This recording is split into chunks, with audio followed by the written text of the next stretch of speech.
Bismillahirrahmanirrahim. Assalamualaikum warahmatullahi wabarakatuh. Saya atas nama Miftahul Jannah Syam, NIM 1059411000219, Prodi Budidaya Perairan.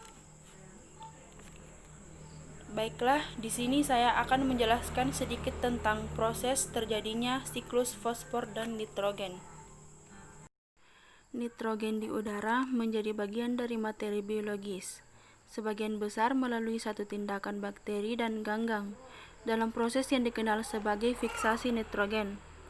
Tanaman legum membentuk nodul pada akar di mana bakteri memperbaiki nitrogen, mengambil nitrogen dari udara, dan mengubahnya menjadi amonia atau NH3.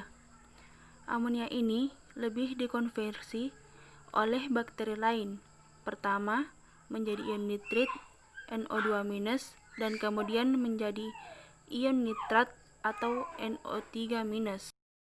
Protein dibuat oleh tanaman masuk dan melewati jaringan makanan.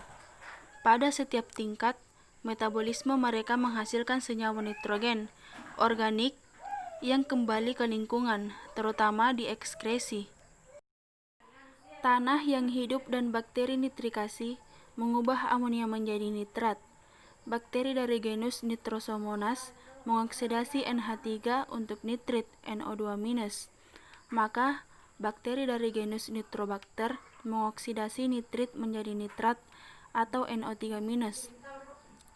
Dengan cara ini, nitrogen dibuat tersedia bagi akar tanaman. Mikroba arseal hadir dalam tanah dan laut mengonversi amonia menjadi nitrit.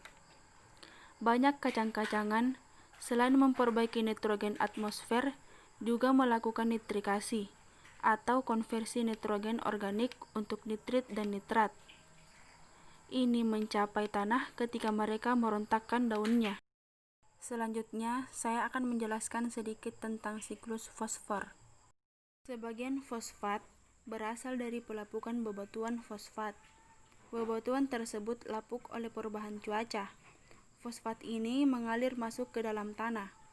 Tumbuhan mendapatkan kebutuhan fosfat dengan cara menyerap fosfat atau organik-organik dalam tanah. Sementara hewan tidak dapat memanfaatkan fosfat anorganik ini secara langsung. Hewan hanya mampu menyerap fosfat organik dengan cara memakan tumbuhan melalui proses rantai makanan. Ketika tumbuhan dan hewan mati, maka jasadnya akan terurai oleh dekomposer. Bakteri menguraikan fosfat organik menjadi fosfat anorganik. Fosfat ini akan tersimpan ke dalam tanah kemudian diserap oleh tumbuhan. Di dalam ekosistem air terdapat daur fosfor. Fosfor yang terlarut dalam air akan diserap oleh ganggang dan tumbuhan air. Ikan-ikan mendapatkan fosfor melalui rantai makanan. Dekomposer kemudian menguraikan organisme air yang mati serta hasil ekskresinya menjadi fosfat anorganik. Fosfat yang terlarut di lautan dalam akan membentuk endapan fosfor.